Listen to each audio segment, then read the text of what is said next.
Buenos días, soy Loreto Cantón, profesora titular del área de Filología Francesa de la Universidad de Almería. El trabajo que voy a presentar es un análisis de los personajes principales de la última novela de Leila Slimani, una autora que se mueve entre las dos orillas del Mediterráneo en sus textos. Leila Slimani publicó su primera novela en 2014, Dans le Jardin de l'Ogre, obteniendo una muy buena crítica, y en 2016 ganó el prestigioso premio Goncourt con Chanson douce. Periodista antes que escritora, ha sido nombrada por Emmanuel Macron como representante ante el Consejo Permanente de la Francofonía. Su doble nacionalidad le ha permitido moverse entre países de identidades culturales muy diferentes. Sin embargo, ella no permite ser enjuiciada por ese otro, venga de donde venga, como podemos ver en la cita. Pasamos al análisis. En Le Pays des Autres, personajes femeninos y masculinos tienen un peso similar. La diferencia es que el personaje femenino irá evolucionando y dibujándose a partir de las acciones de los personajes masculinos a lo largo del relato. Tratamos a continuación los diferentes aspectos relacionados con las voces narrativas y su evolución. Partimos del modelo Greimassiano a partir de la integración de los personajes en el orden del texto. Se trata de definir cuáles son los roles actanciales y los roles temáticos asociados a determinados personajes femeninos. En la siguiente figura reproducimos el esquema actancial basándonos en Mathilde, la protagonista del relato.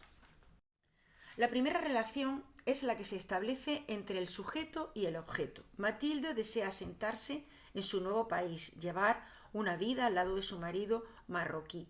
Su objeto es su nuevo hogar.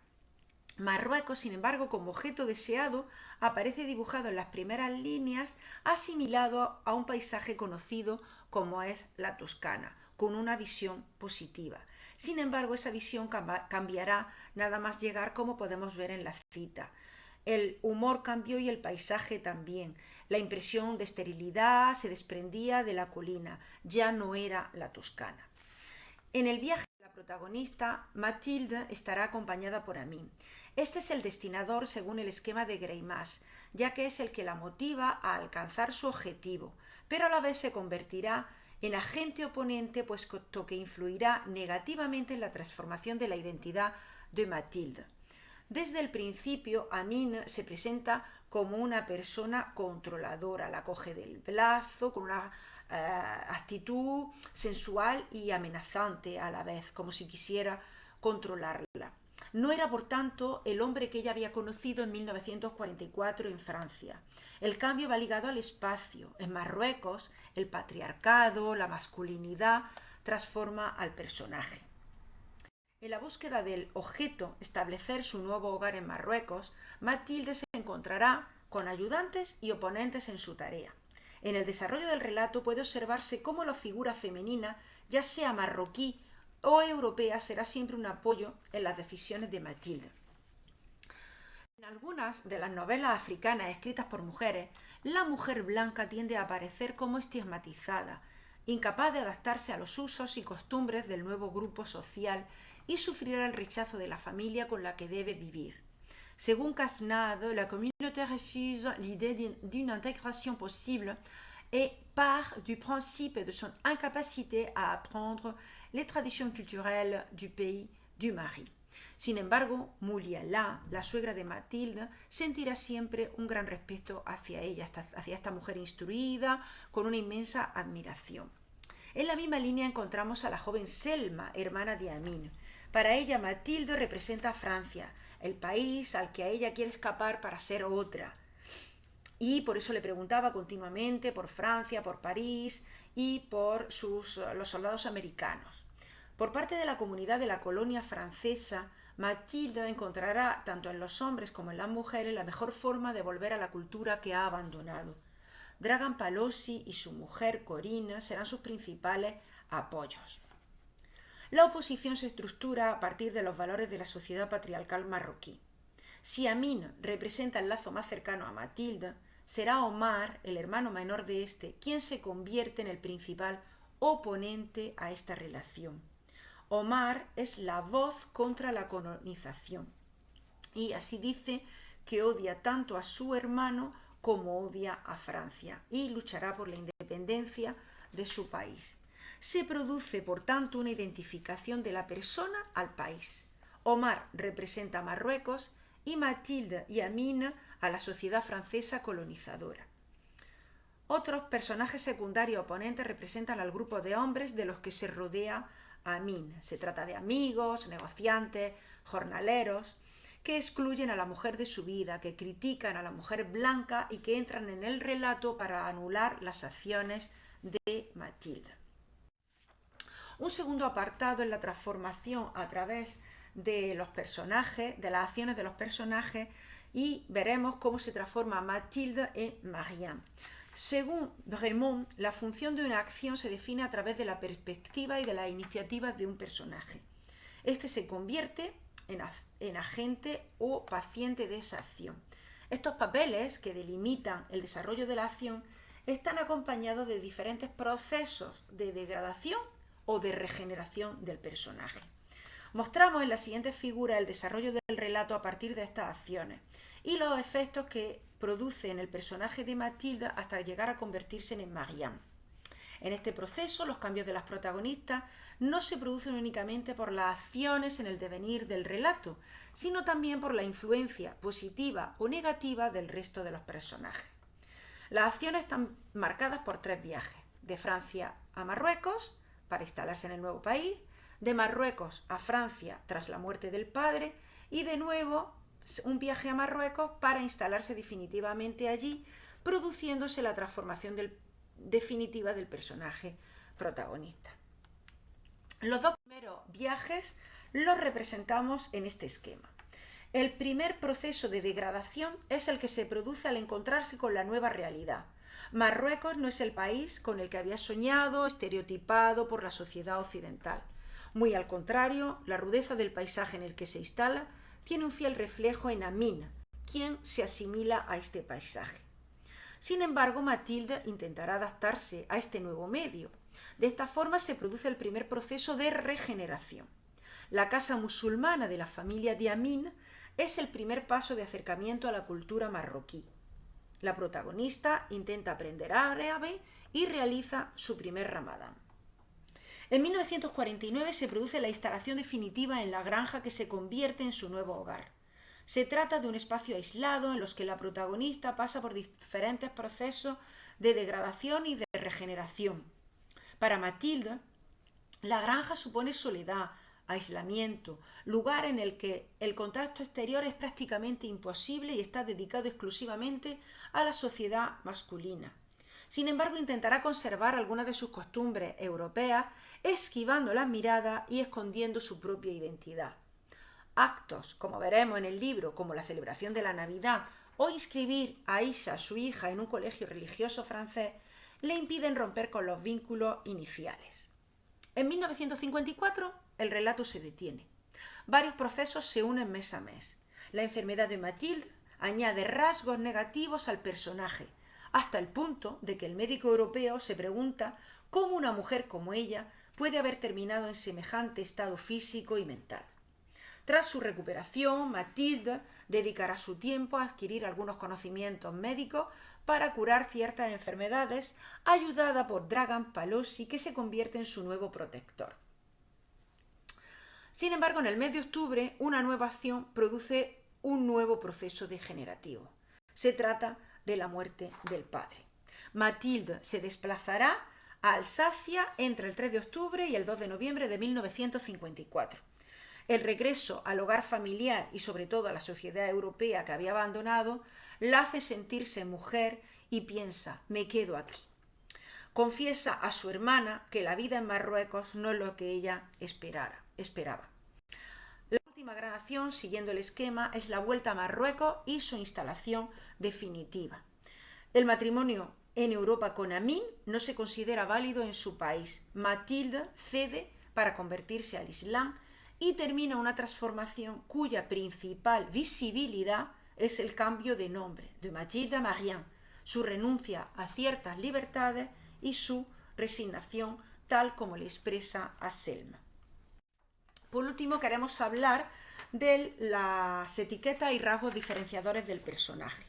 El significado y significante del personaje dentro del orden del texto de la teoría de Philippe Aumont implica la consideración de una serie de etiquetas diferenciadoras de los personajes que se caracterizan por la recurrencia, la estabilidad, la riqueza y la motivación de unas determinadas marcas. En Le Pays des Autres, la primera marca de los personajes es que todos aparecen con nombre propio. En la obra objeto de análisis, estas marcas van ligadas a las diferentes civilizaciones. Así, salvo la familia de Amine y Mathilde, los europeos aparecen con nombre y apellido, mientras que los personajes de la sociedad marroquí únicamente por el nombre. Pocas son, sin embargo, las descripciones físicas de los personajes que nos permitan hacer una caracterización plena. Las descripciones se presentan en el hacer más que en el ser y vienen dadas por voces narradoras externas a los personajes principales. Se producen por un narrador heterodiegético principal o por la voz de personajes secundarios. La mayoría de los rasgos diferenciadores aparecen como marcadores de lo negativo y de nuevo ligados a esa oposición entre sociedad colonial europea frente a la sociedad africana. Así, la pareja formada por Mathilde y Amine es despreciada en la colonia a través de las palabras de un simple peluquero. El peluquero habla de la blanca y el negraco, la gigante y el oficial rechoncho. Se trata en este caso de etiquetas recurrentes asociadas al mestizaje, a la unión criticada desde los dos puntos de vista que atraviesan el relato.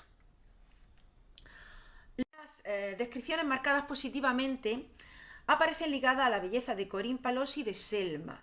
Esto es así porque aunque Selma pertenece a la sociedad marroquí, sin embargo quiere desligarse de las costumbres impuestas, sobre todo en lo concerniente a los valores impuestos por los hombres, control continuo por parte de sus hermanos, encierro en su casa, matrimonios impuestos.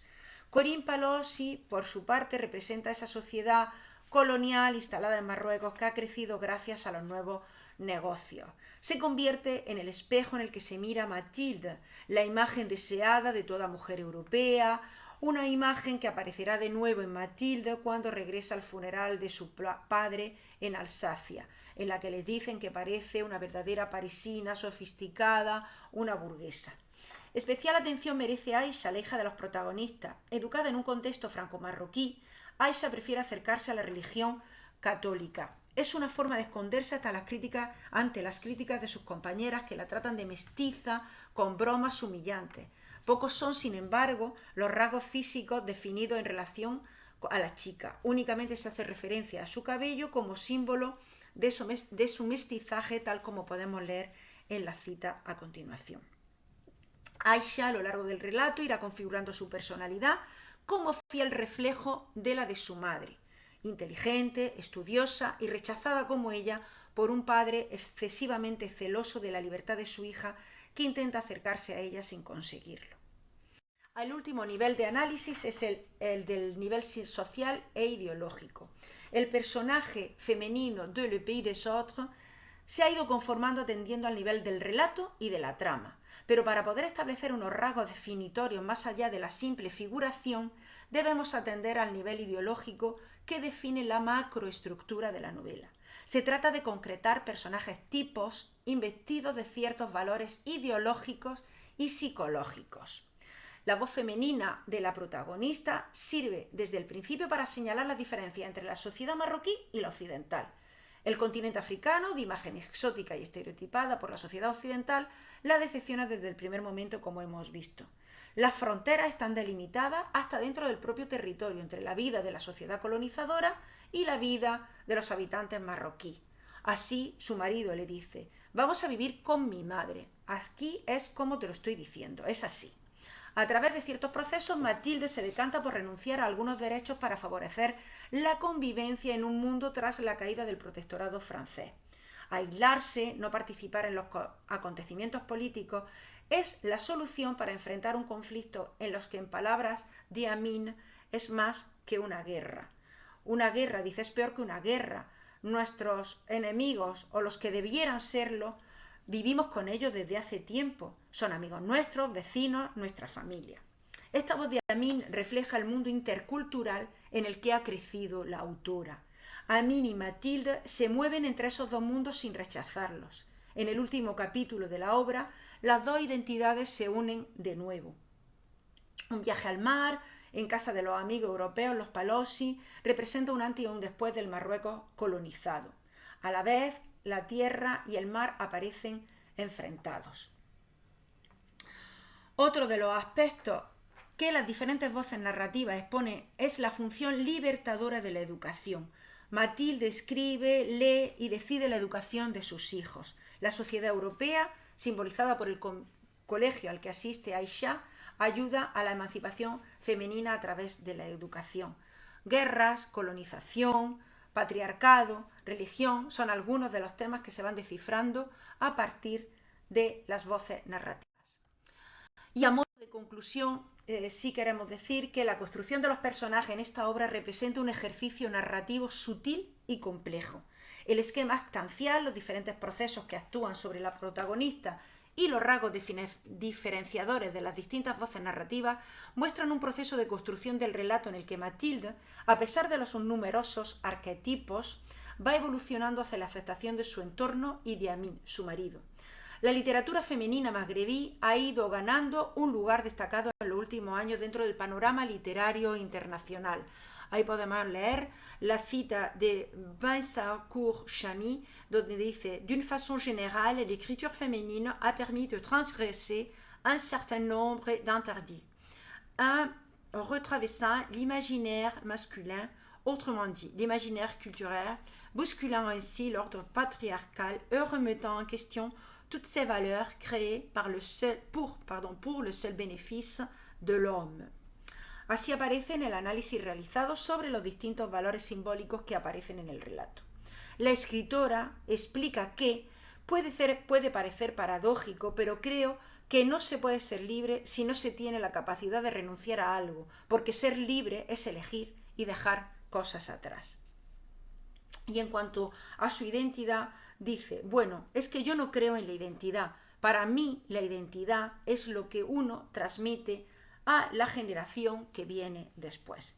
Se trata, por tanto, de una nueva forma de concebir los relatos magrebíes, una reformulación de conceptos en los que priman el yo sobre lo colectivo y tradicional a través de la mirada de la mujer magrebí.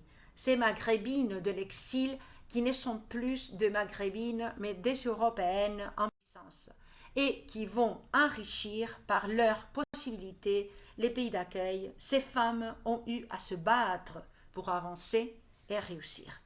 Bueno, pues muchas gracias por su atención. Como vemos, se trata de ese paso de una orilla hacia la otra, pero enfrentando las dos posiciones, de Marruecos hacia París y de París hacia Marruecos. Aquí les dejo la bibliografía